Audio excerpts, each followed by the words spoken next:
నదీ జలాలపై కాంగ్రెస్ దశాబ్దాలుగా ద్రోహం చేస్తూనే ఉందని బీఆర్ఎస్ కార్యనిర్వాహక అధ్యక్షుడు కేటీఆర్ ఆరోపించారు. తెలంగాణ భవన్లో మాజీ మంత్రి హరీష్ రావు పీపీటీ సందర్భంగా కాంగ్రెస్ ప్రభుత్వంపై కేటీఆర్ తీవ్ర విమర్శలు గుప్పించారు. వినాశకాలే విపరీత బుద్ధి అన్నట్లుగా రెచ్చిపోయి ముఖ్యమంత్రి రేవంత్ రెడ్డి మాట్లాడుతున్నారని విమర్శించారు. రేవంత్ రెడ్డి 2 ఏళ్ల పాలన పేల్చివేతలు, కూల్చివేతలు, ఎగవేతలు తప్ప అభివృద్ధి లేదని ఎద్దేవా చేశారు. ప్రాణాలు పణంగా పెట్టి తెలంగాణ సాధించిన కేసీఆర్ను అనరాని మాటలు అంటున్నారని ధ్వజమెత్తారు. యువతకు, రైతులకు ఇచ్చిన మాట తప్పినందుకు కాంగ్రెస్ పార్టీని ఎన్నిసార్లు ఉరితీయాలని ఆగ్రహం వ్యక్తం చేశారు.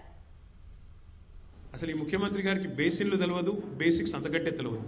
ఆయన పరిపాలన గురించి ఒక మాటలో కట్టే, కొట్టే, తెచ్చే అన్నట్టు చెప్పాలి అంటే పేల్చివేతలు, కూల్చివేతలు, ఎగవేతలు. మీరు విధ్వంసం తప్ప మీకేమి తెలియదు.